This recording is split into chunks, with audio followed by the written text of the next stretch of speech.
Welcome to NeuroWomen Natter. We are live. I am Toni Horn. I am a white female with short blonde highlighted hair, wearing my glasses and a spot of makeup today, actually. Charlie, do you want to introduce yourself?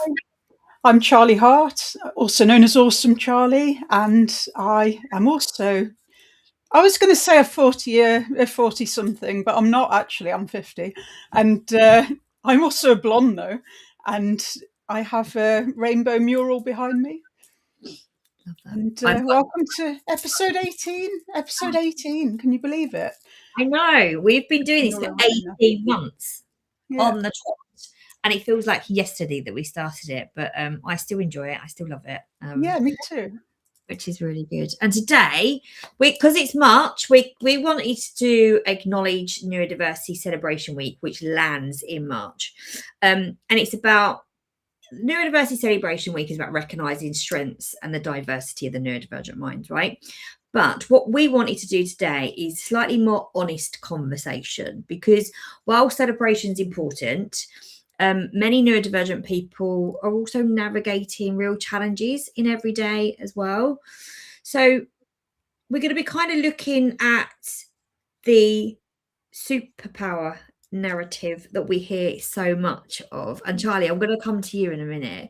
I think the rise of the neurodivergence is a superpower narrative it started with good intent. It's still there. And it's also others can still describe themselves as having a superpower. And I absolutely love that. Some people still say, I feel like I've got a superpower, and I think it's brilliant. But there are also other people out there that feel some of their challenges are dismissed by that narrative, and it can feel a little bit uncomfortable. What do you think about the superpower narrative? Riley? Wow, yeah. So that I could fill a half an hour on this, but yeah, I see why it is a thing, and I am ambivalent about it. When I think back to when I was first diagnosed autistic at the age of 42, I felt pretty broken and crap and rubbish and like a failed adult, and I thought I had bipolar as well, because I was so often getting overwhelmed and it was tipping into depression, and I was taking time off work and then coming back stronger. So when I realised that there are strengths that come with different neurotypes, like autism, I was particularly looking into autism, it did make me think, yeah, maybe there are things I struggle with, but actually I'm shit hot at this and this and this. And I joined Twitter and discovered Harriet Cannon's poster about the positives of autism, which has just recently been reshared this week by the neurodivergent exec. But this is something that Harriet came up with in her work to talk about this, how there are a lot of strengths that come with autism. And to me, that made me feel, actually, I'm worth it. There will be things I struggle with. I might be a pain in the arse at times. I might be argumentative at times, but I'm absolutely worth it because of all these wonderful things that make me good at my job. So I think that is a process we go through when we're coming to terms with a diagnosis of a neurodifference. But then once everything settles down and you've gone through the grieving about how things could have been so much better if you'd known earlier, and you've lost some friends and family and gained some new ones and found your tribe, once all that settles down, you should hopefully end up with a more balanced view and realise that there are swings and roundabouts, there are dark clouds and silver linings, and that although we have strengths, we also have support needs, and that both are equally important to take into account and acknowledge. So if I see someone talking about their superpowers, I always think, you're really early on in your journey, aren't you? You're educating people about neurodiversity from a lived experience angle, but you're just a baby. So, Yeah. And I'm not saying I didn't make that mistake. I definitely did. I was talking about executive functioning and executive dysfunction before I even really knew what it was. just by reading a few tweets, and my imagination filled in some gaps, I think. But then after a while, you realise this thing I'm talking about and writing about is way more complicated than I realised, maybe even more complicated than neuroscience has realised.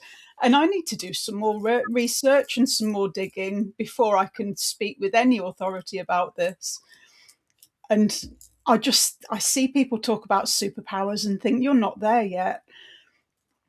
Yeah, no, I absolutely agree. Because I think the two things can exist at the same time, right? The challenges and the strengths both exist at the same time.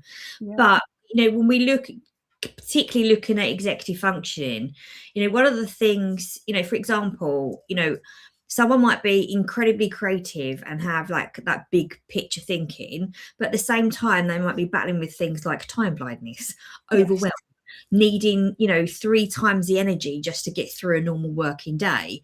And I think sometimes, again, we talk about the iceberg effect, isn't it? Is that we only demonstrate and show, especially when you're high masking neurodivergent, is what you're really good at. The perfectionist, the person who wants to be the people pleaser.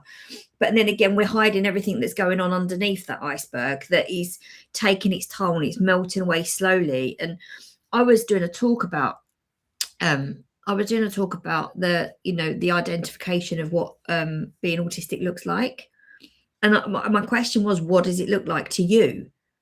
And again, because everybody has their own narrative, but when somebody shows up as high masking, or if they're all ADHD and they're really good at eye contact, but that doesn't sit right with me. Are they autistic? I was like, what you don't see is you see the person who is there, you see the person who's performing well, but you don't see all the stuff that goes behind it. And I demonstrated this in the fact that if I'm going to an event, you don't see the hours I've spent going through what train I need, what's stopping it, how long does it take me to get there, having a detailed out so I know exactly where I'm going, what time I've got to be there, all this extra stuff that I've got to do to reduce my anxiety to show up. Yeah, absolutely. And I think when I was still working in HR, I was trying to look like I had my shit together all the time, which meant that if I was overwhelmed and I hadn't balanced my energy well, I'd end up going into a meltdown when I finished work, or like off camera when working from home. So nobody would know I was struggling except my husband and my kids, and they would see me volcanic. It would affect my sleep as well, because quite often you get like a cycle of shame after a meltdown like that, and then that will have quite a drastic impact on your quality of sleep and your performance the next day as well. And things like how profoundly we're affected by our struggles, but also how much we excel at our strengths, they're all dynamic and they all change on a daily basis, and even from 1 hour to the next. My performance even now can be really rubbish if I've had an argument with Si. So I have to kind of say to him, if I've got a speaking event in the afternoon, I have to say to him, if you're in a shitty mood, stay right away from me, because I cannot have you bring me down. And he will respect that, and he will. And just, it's so easy to paper over all those struggles until you're like a shaken Coke bottle that needs to explode. Oh, yeah, I've been there. Absolutely. But I also think as well is, the one thing I like about the celebration week is that what it's trying to do, and I think why it originated, it was moving away from the defect only narrative, right? And it's celebrating different ways of thinking. And because historically, neurodivergence has been framed as entirely through a defect lens. And what Neurodiversity Celebration Week tries to do is shift the narrative slightly to say different brains bring different perspectives, creativity, and the ways of solving problems. What strengths do you see most often neurodivergent people that organisations still underestimate, Charlie? Yeah. So there's so many. That's a big question.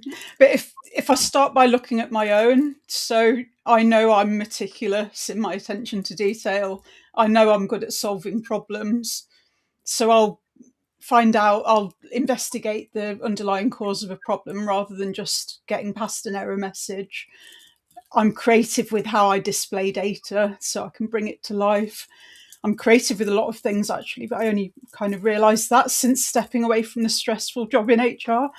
But there are so many things that I get, and some of them, they look like strengths at first, but they can also have their downsides. So I've got a photographic memory, for instance.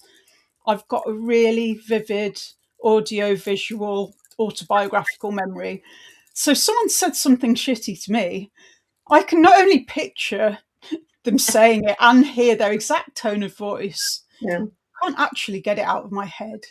So it can cause us to ruminate, and that can exacerbate like our trauma responses. And if we've got complex PTSD, it definitely feeds into that. So if I'm going through a bit of a bad time and I'm getting a lot of RSD and I think people are criticizing me and they don't like me, all of those faces and voices of people criticizing me from the past are coming back. But when I'm talking about why to employ people like me and why to support us and retain us and appreciate us for who we are, I'm more likely to talk about how that made me shit hot at my job as an HR systems analyst. But I know that it also causes me a lot of grief.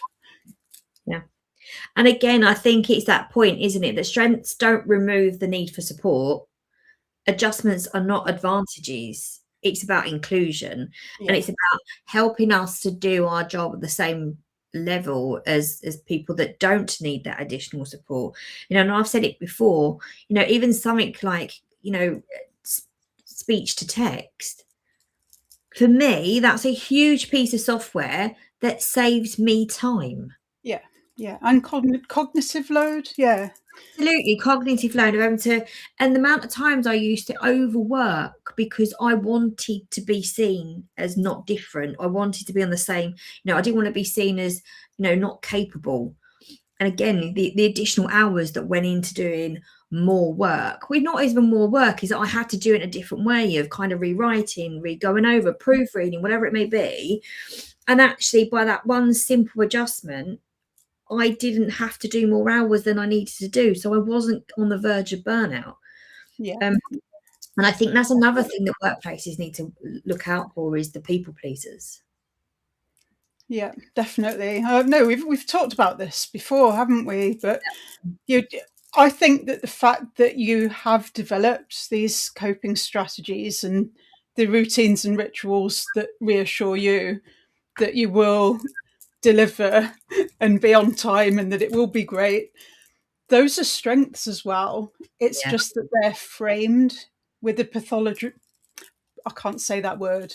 They're framed pathologically.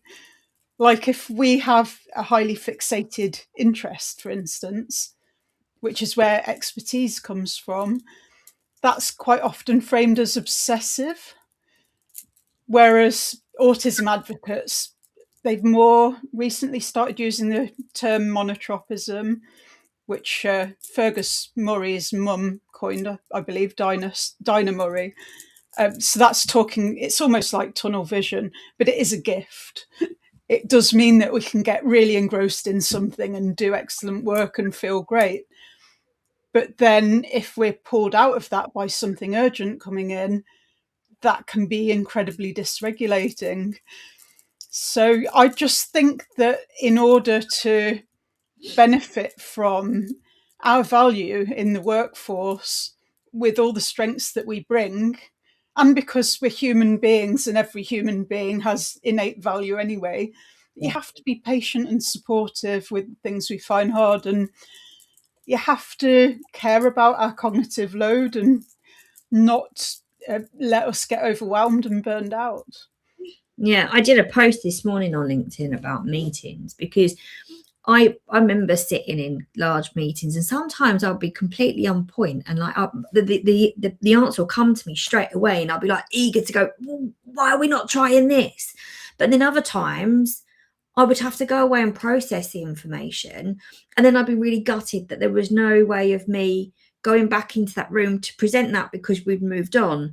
Yeah. And again, I think that people are missing out on that strength when people deep think, and they process and they come back and go, actually, now I've actually put all these pieces together. If we did this, this, and this, but sometimes people reward quick thinking.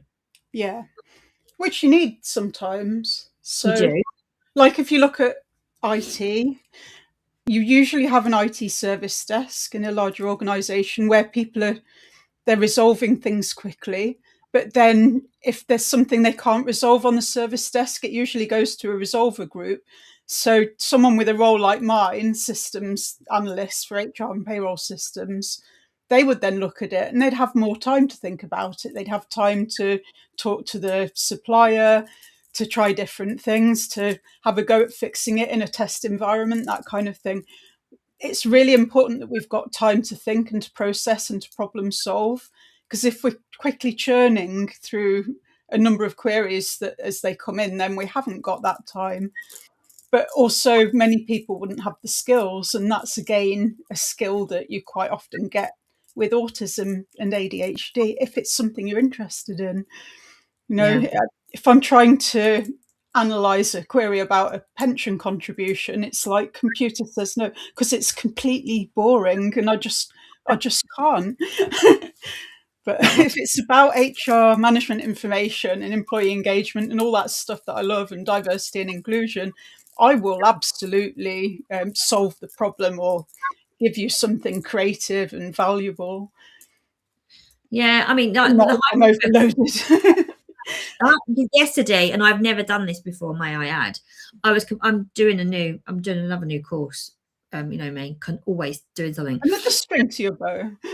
No, and then I was really hyper focused onto it, really concentrating, and then I looked at the clock and went, oh, it's 3:20. I've got to go and get Louis. Oh, no.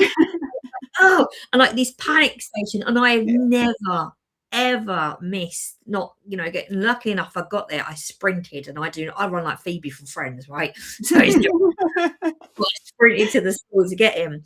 But again, it's that if something had distracted me in that point, I think I would, if it wasn't for the fact that there was a need and it was my child. Yeah. I know that I would have come all like, oh, why have you taken me out of this? I'm completely in this, and I'm well focused onto this, and what my passion point is there. And again, it's about understanding that. We talk about when you get the little Teams message that says, "Can we have a quick chat?" Only if you tell me what it's about, or I'm gonna get so anxious that I can't string a sentence together, and it won't go well. Yeah, I've completely come out of what I'm doing. I'm not thinking about what I'm doing, and now I'm going to be less productive for the rest of the day until we actually have this chat. Yeah. But again, when we talk about celebrating neurodiversity, for me, the real inclusion isn't about awareness posters once a year. No, definitely. It's about everyday practice, right? It's things like clear communication, flexible working, psychological safety. I know that's a big word that we don't like using, but it's real. I love it. It makes me feel important when I say it. And leaders who understand the different brains work in different ways. And I think if we really want to invest in neurological difference, it's about listening. Mm-hmm. Definitely. Listening to lived experiences is about asking your people what it is that they need and what they want. So I think people need to create an environment where any member of staff, I don't care if they identify as neurodivergent or have a diagnosis or whatever, any member of staff should feel safe to talk to their manager about the things that they struggle with, about their ideas, what might help them to succeed in their roles or just to be happier and more fulfilled. Any of that stuff, without ever fearing that they'll get that held against them, that they'll be mocked or discriminated against or worse. So you proposed the topic for today, that we look at neurodiversity celebration, but without ignoring bad bits. Yeah. And one of the really hard truths for me is that quite a lot of organisations say that they celebrate and support all kinds of minds, but actually, if someone is a pain in the arse to them, if they won't stop talking about a project that they're not in support of, or yeah, you can tell I'm talking from past experience here, but if they just won't they won't let it lie or something like that, it can quite often end up in a situation where it isn't resolved, but the person is let go quietly. Quite often there's a non-disclosure agreement involved, and I was really hoping that those would be illegal by now, unlawful for discrimination cases. But it does mean that we don't see the full extent of that picture. There are a lot of employers who walk the walk, talk the talk, right up until someone is too challenging to the wrong person that's too high up the chain. And then it's straight back to the patriarchy, those with the power closing ranks, and the marginalised person being out on their ear and not even able to talk about it. So that's the big, difficult, the hard bit that I immediately thought of, and I'm sure a lot of other people will as well. I've got a collection of those that we're going to read out sometime on this podcast, but I've kind of been putting it off because I think it's super important, but it's also quite depressing. Yeah, it is. And, you know, obviously with the work that we both do, we come across this a lot. And what I see as well is that, you know, they shift the person from one line manager to another. Again, that's not helpful. It's not the root cause is that person needs the right communication, that person needs the right tools to do their job, and they're not getting it because we're not doing the training. Yeah. And then they're not engaged as well. So employee engagement is one of the things that I talk about in terms of neurodiversity inclusion and ERGs and everything. You can't be give your best self at work, doing your best work, working towards the greater kind of purpose and aims unless you're engaged. And I really think that you can't be engaged unless you've got a voice. People don't want to be treated like automatons with no opinions, no needs and no preferences. People want to be treated respectfully like the adults we are and given a say. And one of the most awful things is if the organisation says they want to give us a say, but then we say something they don't like. So we'll give you a voice, but only if you support the visions of leadership. We won't give you a voice if you're going to rock the boat too much. You stick your head above the parapet and we'll shoot it off. And this is a real problem. And you can be happy for years with the adjustments you need, and you've worked out how to do the demands of your job without getting overwhelmed. You can advocate for your needs, like if you're on 2 projects at once. It only takes a change of senior leader, and that can be completely out of the window. Yeah.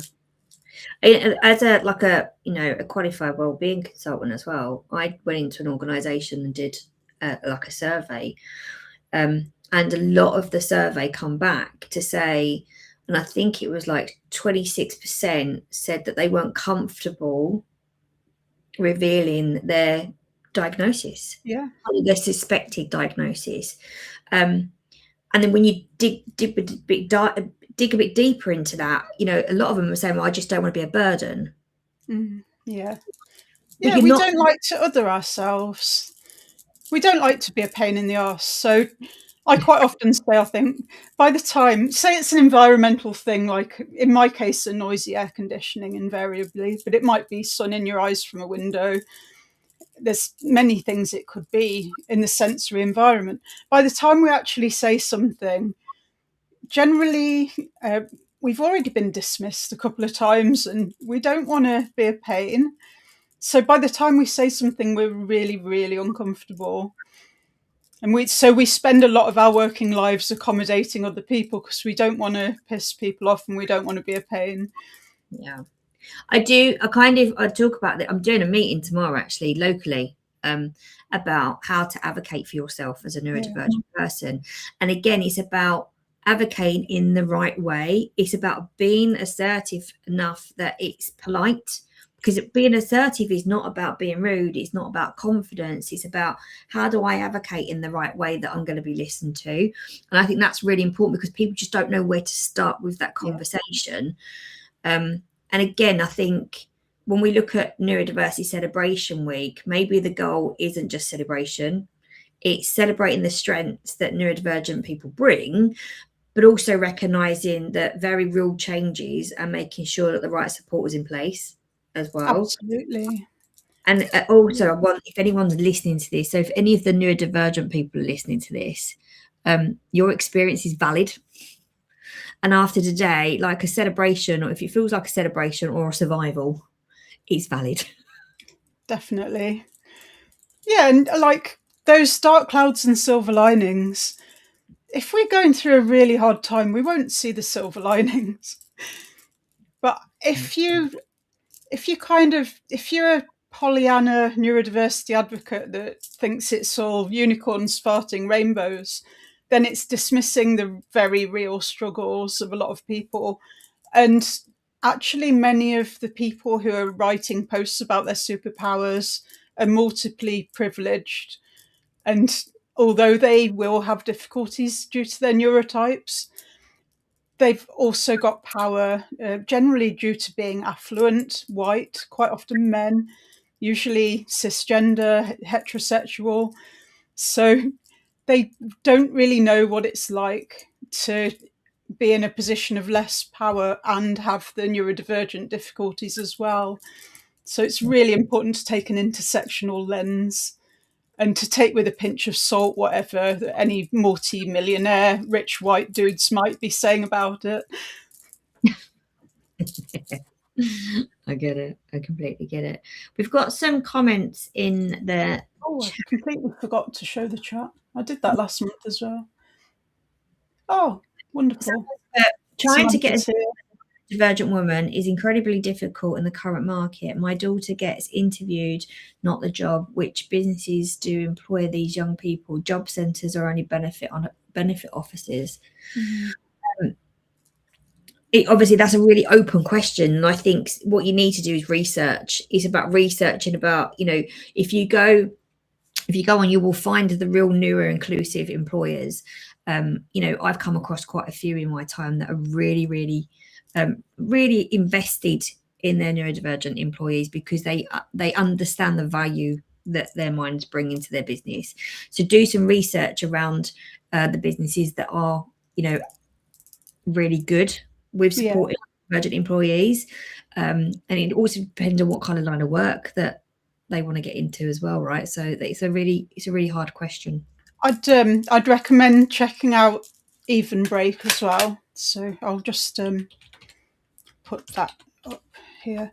Even Break is it's a jobs board, which is it's aimed at finding job opportunities for people with disabilities and neurodivergent people, and also have a look at the outward-facing equality and diversity statements on the websites of any employers that you're thinking about applying to. But also the Glassdoor reviews can be quite revealing as well. Yeah. So Glassdoor's like TripAdvisor, but for employers, in case anyone hadn't heard of that. So they're confidential, they're anonymous reviews. You can sometimes tell who wrote them, but it's well worth a look. But yeah, totally. It does depend on the industry, but there are certain industries, I think, where they know that many of the applicants are potentially neurodivergent, and they're more likely to bear that in mind and not to discriminate against them in the recruitment process. Absolutely. Samantha's commented about most part we don't work 9 till 5. Yeah. as well. And do you know what? Mostly I come across with the 9 to 5 thing is that actually it relates to ADHD more than anything, is the quiet. It's not being constantly interrupted. It's not the Teams, it's not the emails. And again, you may have a complete dip in the afternoon and then you get a surge of energy in the evening. And again, it's understanding those energy levels. And again, when I talk about advocating for yourself, especially if you're employed and not self-employed, it's about advocating of when your energy levels are best. I remember saying to my boss, please, let's not ever have a one-to-one first thing in the morning, because you're not going to get my best. You're just not. I need to have it probably about 1 o'clock after lunch, when I've kick-started my brain. And again, understanding that about yourself can really help to advocate. That's so true. And it will change over time as well, and with like monthly secular fluctuations. Samantha's the expert on this stuff, but I've noticed that since I've been perimenopause, or I mean maybe even past that, I'm not sure, but I've been having a slump in the afternoon, but I've been trying to push through. And then when it's time to start cooking for my kids, I'm like, do you know what? I'll try one last thing. But then I'll get really into that and it'll be 6:30 and the kids will be saying, Mum, why haven't you even started cooking yet? But I've done nothing. Really irritated by dinner time, going, oh, I've got to do this thing, but I'm doing this thing. So really, I should be trying to get out for a walk or something in the post-lunch slump that I usually have. Brilliant. Wow. To say. Yeah, so literally yesterday, she was stuck working on her email funnel, couldn't put it down, broke for dinner, couldn't stop thinking about it, stayed up till midnight. Yeah, that's what my day was like on Monday. Not emails, but I couldn't. I was constantly at my desk all day and all evening, and then did the same again yesterday. So I look a lot better today because I've been out to yoga. But yeah, it's one of the difficult things, I think. We talk about hyperfocus and monotropism as being a strength, and it can be pathologized as obsessive behaviors. But actually it can take us away from doing the things we need to do for our own well-being. So it's absolutely a blessing and a curse. Yeah. Well, it's 1 o'clock. We have been chatting for the last half an hour. Again, let's talk about that. In my book. Yeah. I never do. That's behind me as well. So Toni didn't know I was bringing this, but I didn't. Yeah. She's written more than one book, but this is the one that I've just bought and added to my pile of books I intend to read. No, I am going to read it. So it's about setting up ERGs and leveraging them and empowering them, which is really a key topic for me at the moment, because I keep getting asked to talk not just to neurodiversity ERGs, but to have content that suits a number of different ERGs at once. So I'm very much looking forward to that. But more importantly, we are doing a webinar on the first day of Neurodiversity Celebration Week, and we would love you to be there. And again, we're talking about ERGs in that, how to empower and leverage your neurodiversity ERG and more. This is going to be really helpful for anyone in leadership roles, HR, equality and diversity, neurodivergent people. So yeah, please come along. I'll share the link to join in the show notes. Yeah, brilliant. Well, thank you for anyone who's listening, either live or on the podcast. And we'll see you next month. Yeah, see you next month, and happy Neurodiversity Celebration Week as well.